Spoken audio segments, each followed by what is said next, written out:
नमस्कार, स्वागत है आपका हिंदी न्यूज जंक्शन में। आइए बढ़ते हैं आज की खबरों की तरफ।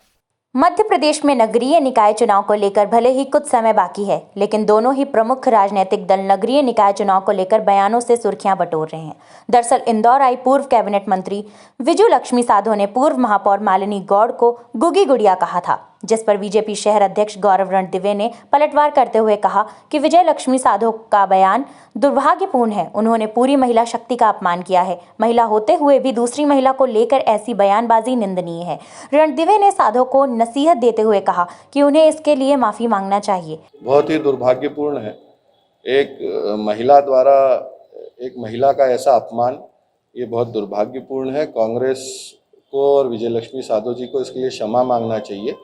महिलाओं, ये इंदौर है, महाहिल्या की नगरी है।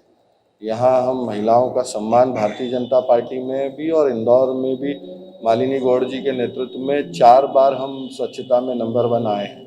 तो ये मुझे लगता है मालिनी गौड़ जी का अपमान नहीं है, इंदौर की सभी महिलाओं का अपमान विजय लक्ष्मी साधो जी ने और कांग्रेस ने किया। उन्हें माफी मांगना चाहिए। वहीं पूर्व कैबिनेट मंत्री सज्जन सिंह वर्मा पर भी गौरव रणदिवे ने पलटवार किया है। रणदिवे ने कहा कि हम उन्हें गंभीरता से नहीं लेते हैं, आप भी मत लीजिए।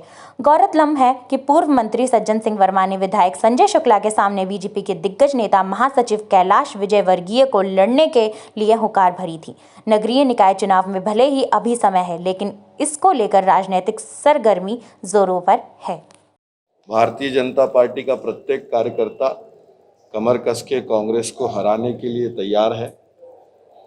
हमारे कार्यकाल में, हमारे महापौर शासन कार्यकाल में हमारे MIC सदस्यों द्वारा, चाहे वो कैलाश जी से शुरू करें और मालिनी गौड़ जी तक, इंदौर जो बदला है, इंदौर के लिए जो जनप्रतिनिधियों ने अपना काम किया है, उस काम के माध्यम से हम जनता के बीच में जाने वाले हैं और जनता का भरपूर आशीर्वाद हमें मिलने वाला है। इंदौर की सड़कें चौड़ी हुई हैं, चौराहे चौड़े हुए हैं, स्वच्छता में इंदौर 4 बार नंबर 1 आया है।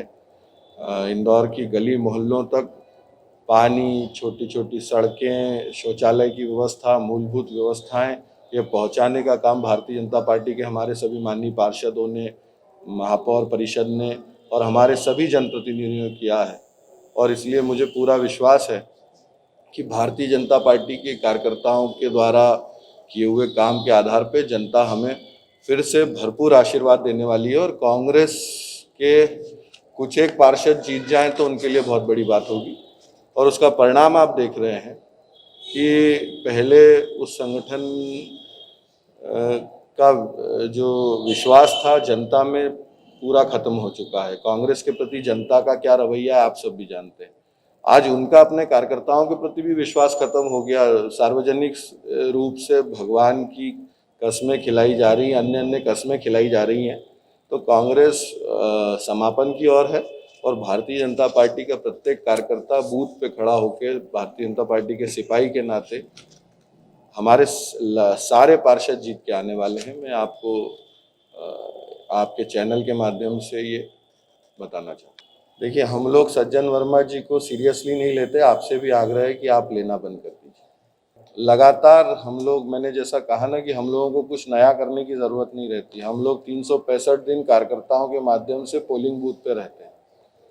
चुनाव हमारे लिए कोई एक अलग से विषय ऐसा नहीं है। हम लोग लगातार उस कार्यकर्ताओं के माध्यम से जनता में रहते हैं। जनप्रतिनिधि, चाहे हम कोविड काल से, जब ये लोग ड्राइंग रूम पॉलिटिक्स कर रहे थे और अपने घरों से बाहर नहीं निकले थे, उस आपदा के समय भी भारतीय जनता पार्टी का प्रत्येक कार्यकर्ता, प्रत्येक जनप्रतिनिधि जनता के बीच में था और कैसे उन्हें अच्छे से अच्छी मदद पहुंचा सके इसलिए था। तो जनता सब जानती है। इस तरह हमें कोई अलग से नया करने की ज़रूरत नहीं पड़ने वाली।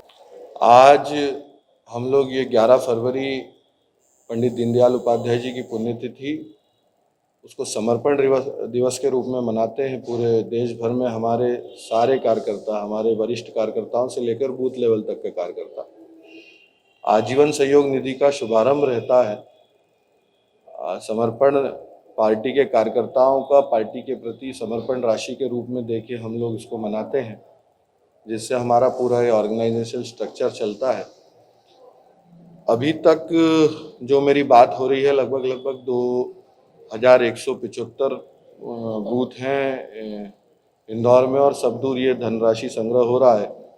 अभी तक मैं जो आंकड़े ले रहा था लगभग 1.25 करोड़ रुपए से ज़्यादा कार्यकर्ताओं के माध्यम से लघु धन संग्रह, बड़ा धन संग्रह और मझोले हमारे जो कार्यकर्ता करते हैं उसके माध्यम से अभी तक 1.25 करोड़ रुपए तक का आंकड़ा मेरे पास आ चुका है। मुझे लगता है रात होते होते ये और बढ़ेगा। भारतीय जनता पार्टी का प्रत्येक कार्यकर्ता कमल के लिए, कमल निशान के लिए और हमारे सिंबल के लिए कार्यकर्ता के नाते काम करेगा। जो भी हमारे माननीय प्रत्याशी होंगे सभी लोग उन्हें जिताने में अपने प्राण से जुटने वाले हैं। कांग्रेस की सिर फुटोवल अभी सामने आने वाली है। मैं रास्ते में आ रहा था तो कुछ लोग बता रहे थे कि प्रत्याशी बनने के बाद कुछ लोगों ने अंदरूनी ये बात चालू कर दी है कि इस तरह घोषणाएं करना, वो खैर उनका आंतरिक विषय है, मगर भारतीय जनता पार्टी का प्रत्येक कार्यकर्ता कमल के लिए काम करता है, अपने सिंबल के लिए काम करता है और वही हमारे प्रत्याशी हैं।